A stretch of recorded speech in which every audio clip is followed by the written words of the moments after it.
marshal our forces, let Santa Anna get drunk on an abundance of confidence. And then, General, we attack with a vengeance. Deep in the heart of Texas, back in 1835, they drew a line in the sand. The folks at Gonzales had freedom on their minds. It was all because of a cannon that had kept their colony safe. But then General Santa Anna sent some Mexican troops to take the big gun away. You know what those colonists said? Come and take it if you want it. Come and take it if you think you can. Come and take it, but we'll warn you, you'll have to pry from our cold dead hands. We want the freedom that God gave us, so you best not cross that line. If you want this gun, you gotta come through us and take it one shot at a time. And welcome back, ladies and gentlemen. This is the second episode of the Texas Liberation Project. I'm your first chair, Frankie Nieto, and I'm accompanied by... I'm Lacie Nieto. And it's a pleasure being with y'all again. I hope you enjoyed the first episode. This one, we're going to talk about... we like to begin the show by talking about Texian culture and events that are happening that are Texas-oriented and Texas-focused, because what really else matters besides Texas, right?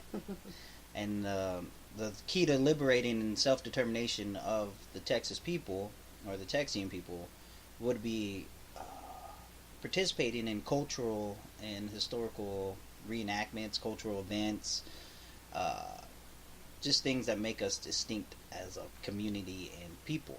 And some of those things that are happening this weekend. Isn't that right, Lacie?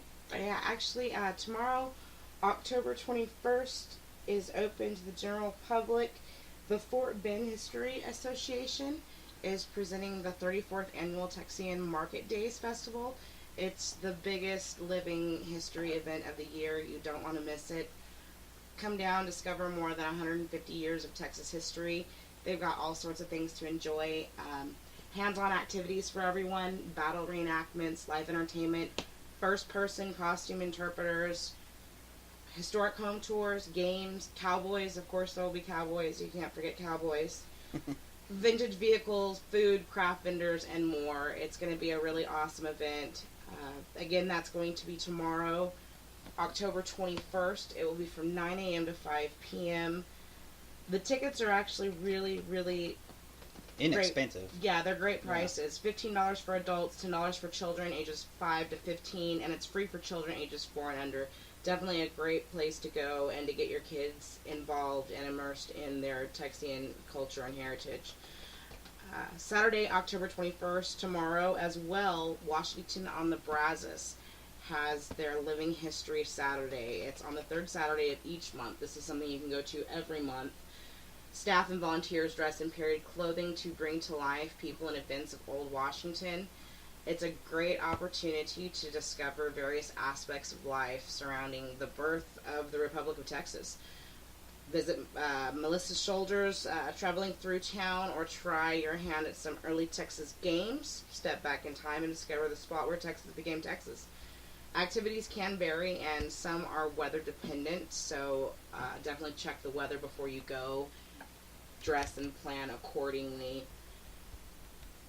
This program at Washington on the Brazos, it will actually feature special children's focus. It's going to include children's toys, quill pen writing, dress up, and hands-on laundry.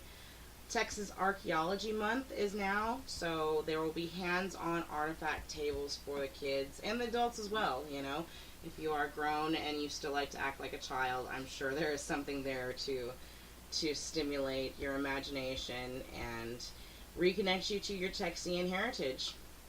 So that is what is going on this weekend. We are hoping to attend one of these events. It would be great. We've got kids that are tiny, so we will hopefully be there with our horde.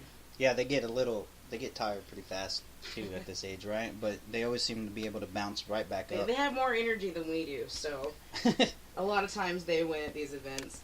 Yeah, that is true. A lot of times they do win at these events. But we do feel it is very important to get the kids involved in it as early as possible. Yeah. Because something that most people don't realize is that when you send your kids to school most of the day, they're introduced with just a collective American culture, American heritage, da da da da da. Some states, I don't know about all states, but I know Texas does take it at a certain point. Texas history becomes a required course, but even that is watered down, trickled versions of it. It's not the whole truth. I want my children to understand the whole truth of the land that is Texas. So that's pretty cool, though. Those are fun things to do, fun, exciting things to do. Yeah. Something else that is going on that another way things you can spend your time is this weekend is the Texas Nationalist Movement. It's their monthly meeting. It is also tomorrow, October 21st. It's at 6 p.m. to 7 p.m. and it's going to be in Grand Prairie. Now, is that a reoccurring event as well? Is that the third Saturday of every month? Is that when they hold that? Yes, it's a recurring event. I don't believe it's always at this. This, for instance, is going to be at Spring Creek Barbecue in Grand Prairie, Texas. I don't believe it's the same place every time. I believe it's different places each month to try to. You see this from a lot of the groups, I guess, is try to get close to each sector, so you can get different members to show up at different times. But the organizer is Mike Joffrian, I believe is how you spell that. Probably slaughtered his name, but it's okay. You can go to the website at tnm.me /venue, and you can find the more information about the event. You can get a link to the map. But like I said, it's the monthly meeting of the Texas Nationals Movement. We just missed the last meeting of the Republic of Texas, which was last Saturday.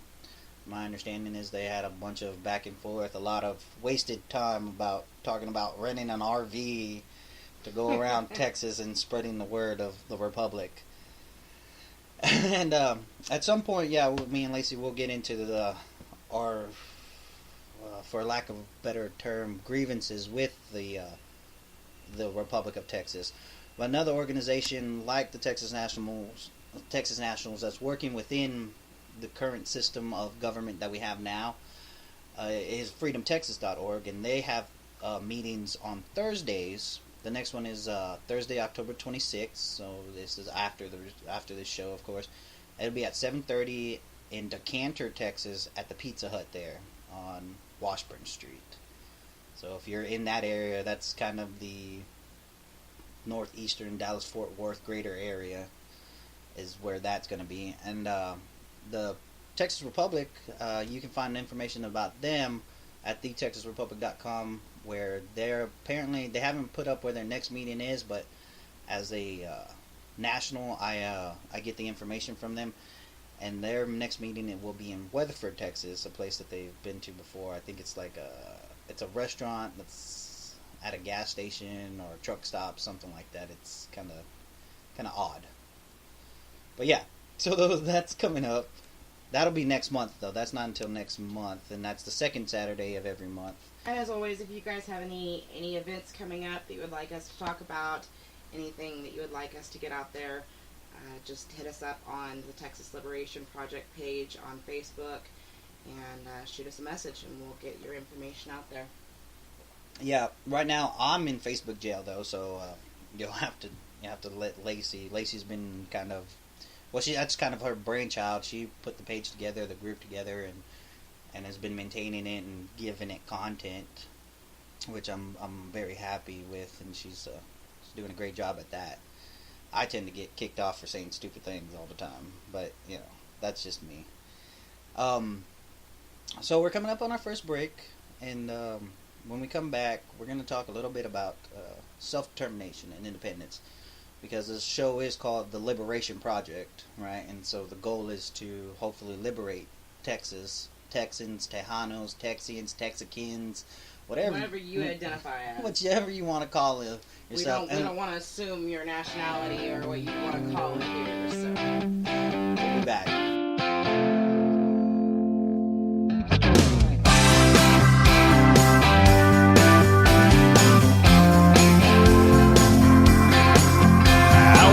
Up this morning not feeling right, and it wasn't the beer that I drank last night, it's the state I'm in. I just know I'm not where I'm meant to be. I heard a southern wind calling out to me, go back home again. Now I'm standing at the lonely end of the path I chose, and I can't stop thinking about all the things I miss the most. Might be those Saturday nights and the honky tonks and the rodeos, or the way the sun sets in the hills of San Antonio. Might be the dust on my boots, the miles of fence line, that old Rio Grande, or the wide open sky. But my best guess is it's that girl in Texas.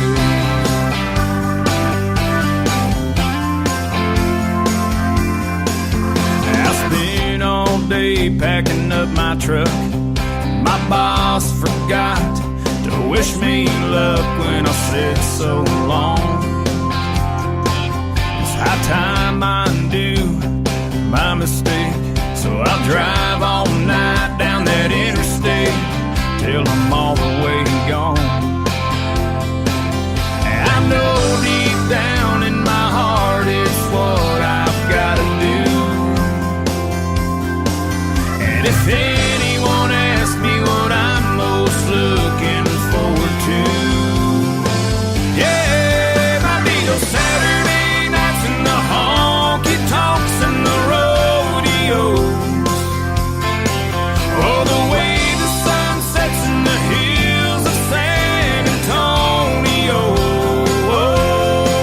Might be the dust on my boots, the miles of fence line, that old Rio Grande, or the wide open sky.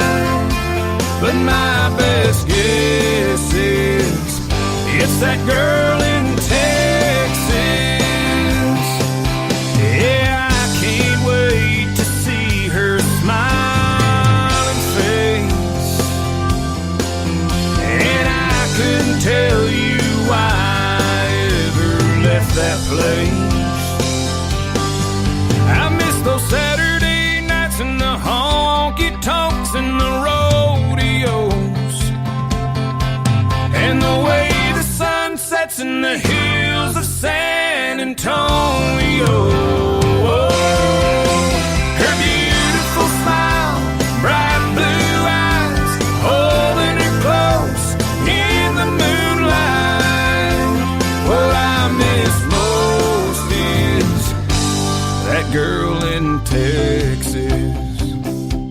What I love most is that girl in Texas.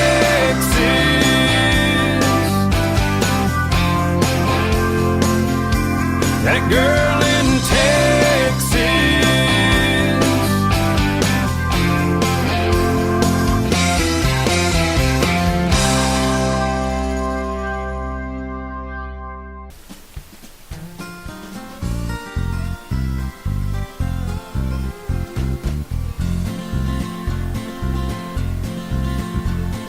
On the second Saturday of every month, the Texas Republic Congress meets in a joint session. To learn how you can attend or become a member of Congress, visit thetexasrepublic.com. And together, we can liberate Texas.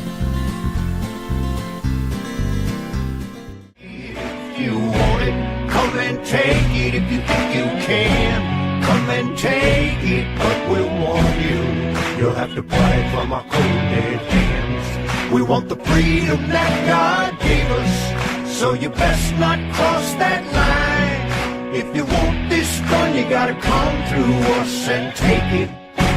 one shot at a time. And welcome back, ladies and gentlemen. This is the Texas Liberation Project.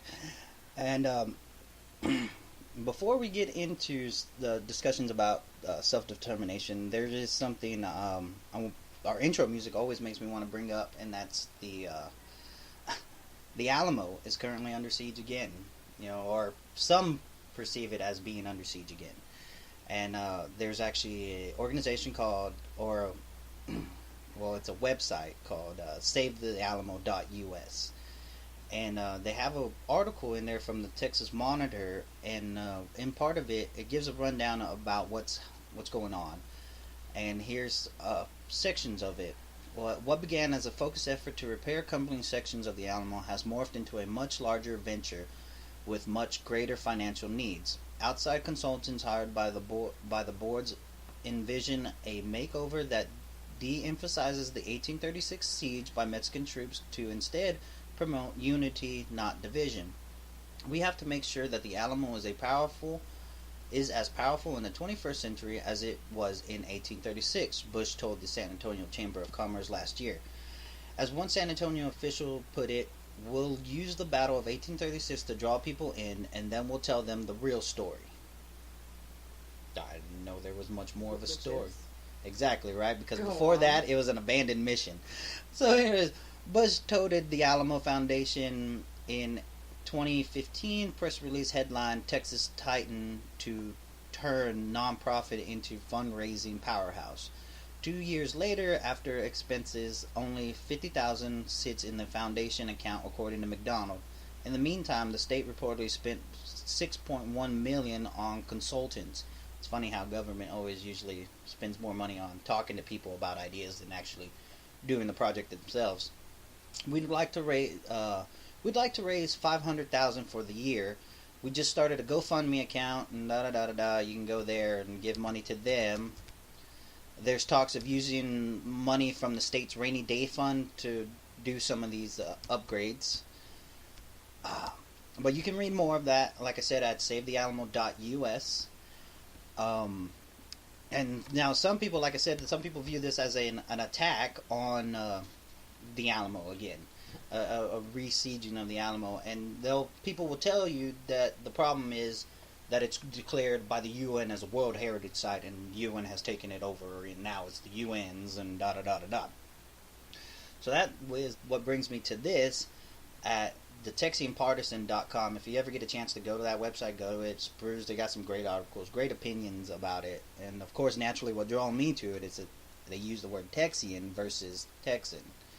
Those phrases actually catch me here and there, and I think the great Google spy, influences me in these manners. But apparently on the 12th of October, an announcement that went on with little fanfare, the U.S. Department of State declared to the United Nations that they were pulling out of the UNESCO treaty. This withdrawal from the United Nations Educational, Scientific, and Cultural Organization, which won't take place until the end of next year, is planned because of U.S. concerns with mounting areas at UNESCO, the need for fundamental reform in the organization, and continuing anti-Israel bias at UNESCO. UNESCO's stated purpose is to contribute to peace and security by promoting collaboration among the nations on cultural and other bases. However, the organization has recently taken a lot of flack due to its resolution that seem to promote division rather than peace, especially concerning Israel. For instance, last year the body adopted a resolution regarding Israel's holy sites, describing the Temple Mount and its Western Wall as purely Muslim religious sites, despite its recognition as the holiest site of Jewish religion.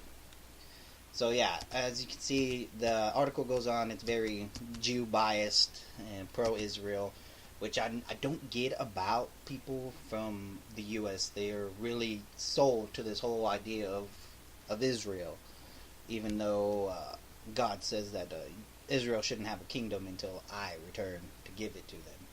So unless the UN, who established Israel, the boundaries or the League of Nations, unless the League of Nations was God, I don't know if Israel really has the right to exist.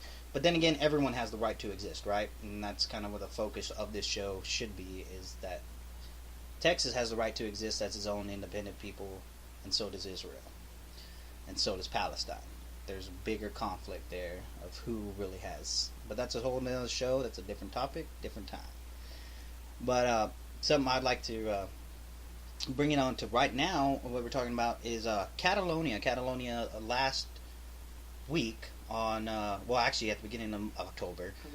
Yeah, in the beginning of October, overwhelmingly voted for independence. Catalonia voted for independence from Spain. And 92% were in favor.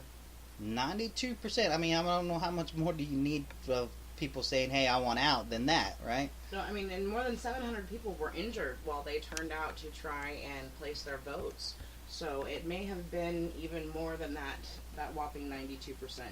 Right, and there is reports all over, well, yeah, not only reports, but actual news footage of seeing Catalonian firefighters being assaulted by Spanish police because Catalonian firefighters were protecting people to go in to vote. And the U.S. says the U.S. has an opinion on it. The Union says that it's not legitimate. That they should seek a more unifying solution to this problem. You know, of course, the great Uncle Sam says that, hey, we gotta all stay friends, man. We can't. Yeah, we have to all stick in this together. Which kind of bothers me a little bit, because who says just because we're not under the same flag we can't be friends? Right. You know, and that seems to be the big problem about the United States, and to explain to their citizens that, well, just because Texas wants to leave doesn't mean we're going to stop doing business with y'all. Doesn't mean we have to go to war. No, but it seems to be when you have a collective control over an area, just like in the old days with kingdoms, you'll put everyone who is against your kingdom to the bayonet, right? Yeah. And the Catalonian people are actually disarmed. Yeah, one of the things that a lot of people don't realize is firearm ownership is not protected in Spanish law. It's something that they don't have the right to do. You do not have the right to own firearms like we do here. So that is a big difference between Catalonia and Texas. Some of the similarities are that we both have a great culture and a great history that is unique to us, and we both have a desire for freedom. Unfortunately, we both have a standalone economy. Like I said, I think Catalonia is number 19 as far as their GDP or their, and then Texas is 12. Mm-hmm. And so I mean there's differences, you know, and there's similarities in the same. They I lost my train of thought. I'm sorry. Well, you know, one of the things too that relates Texas to Catalonia, in 2013, in response to a We the People petition for Texas secession, the White House official regurgitated the 1869's Texas versus White decision, stating that America is a perpetual union, that the Founding Fathers did not provide a way to walk away from this. This means that the American federal government feels they may have some of the same rights as Spain does to suppress any secession attempts. Again, you know, as we just discussed, firearm ownership is something that we do have here, so I don't think that would go over very well. And even the Texas versus White decision is kind of out there.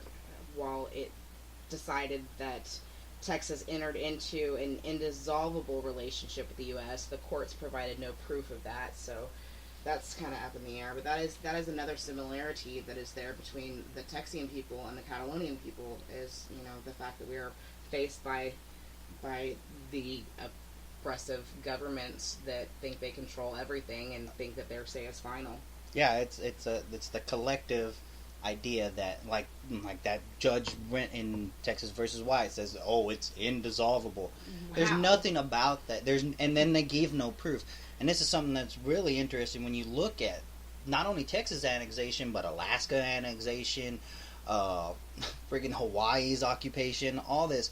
is where did you get this authority? Did you know if you actually look at Florida's occupation as well, it kind of gets murky of how the hell did you get how possession? Did you acquire this? How did you buy Louisiana and get Florida? I don't get that.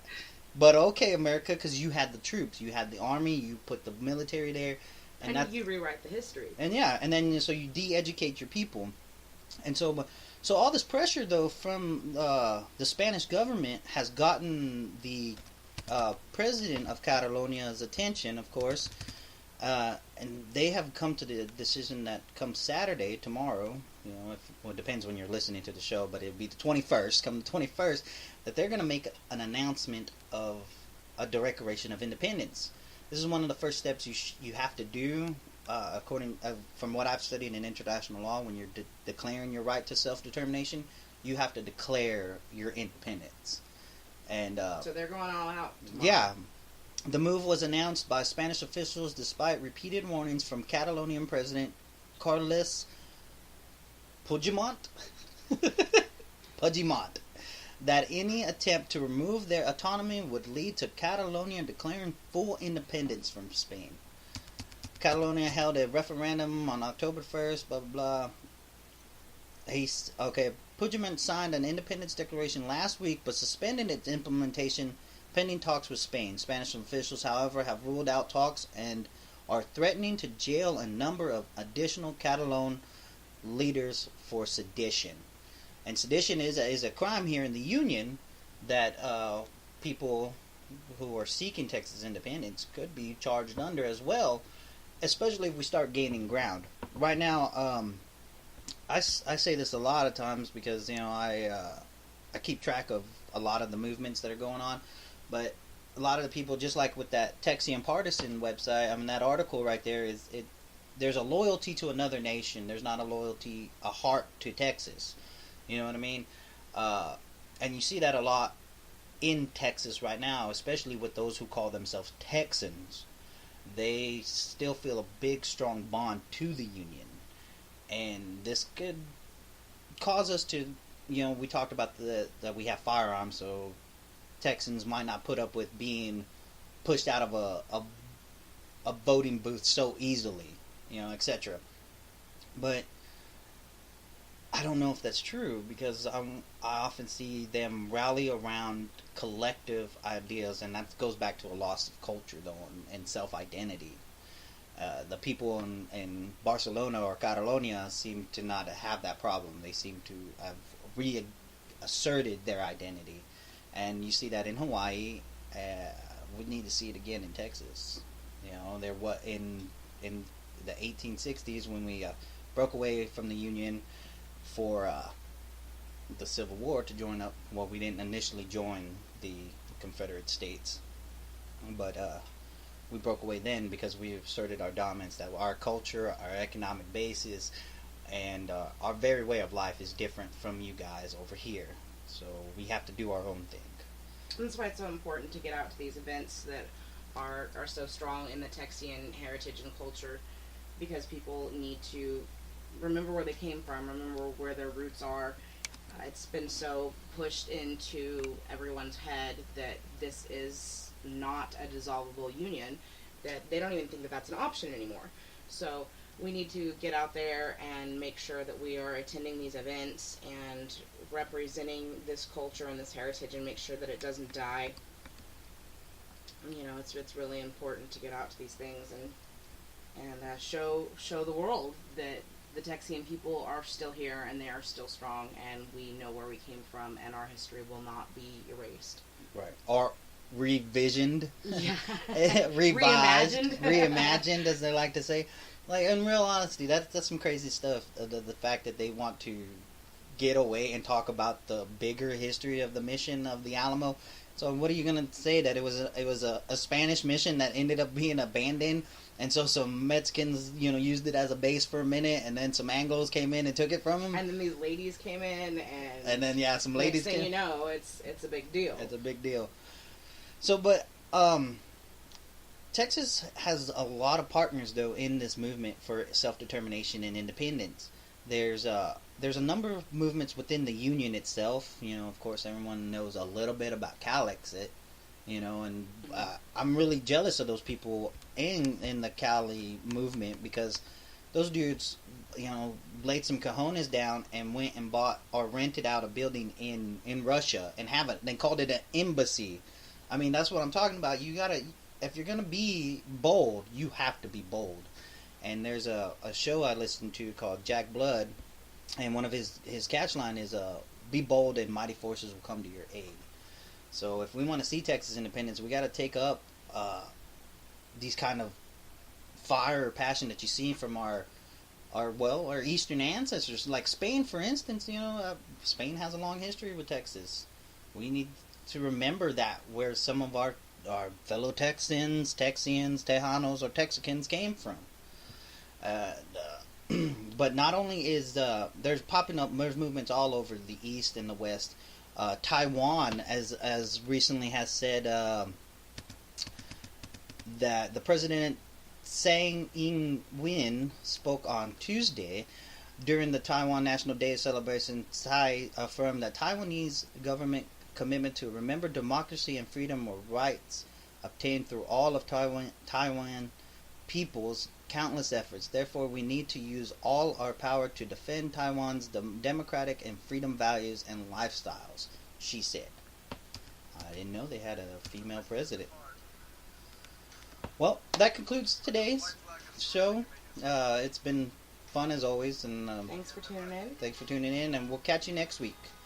All the links to things that were mentioned today will be in the show notes. If anyone wishes Remember to depart Texas forever. under the white flag of surrender, you may do so now. You have that right. But if you wish to stay here,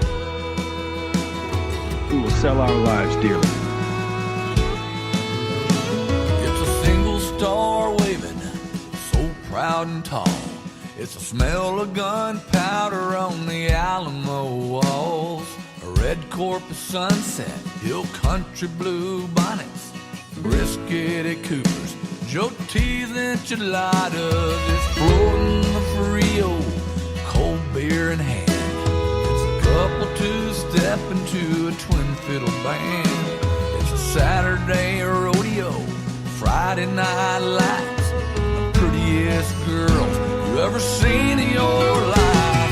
For those who the mud on the browsest and red rivers run through our blood, let the world know we'll fight to the death for the land and the people we love.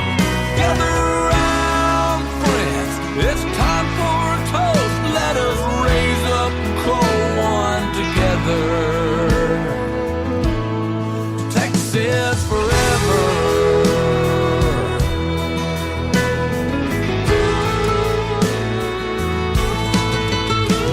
From the pines to the mountains, the coast to the plains, there's a pride down inside us, it's hard to explain.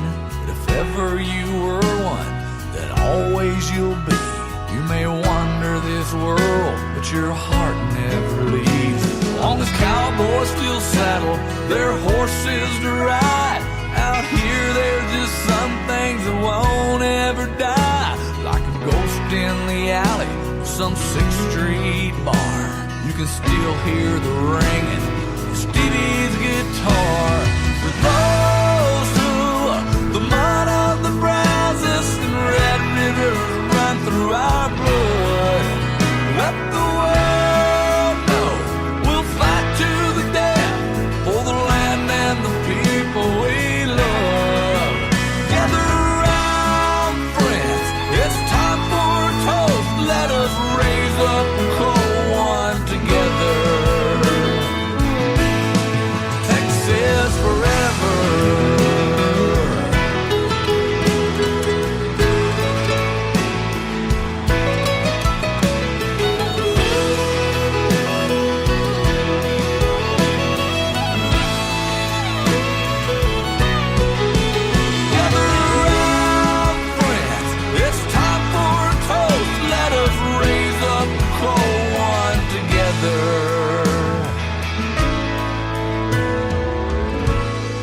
Texas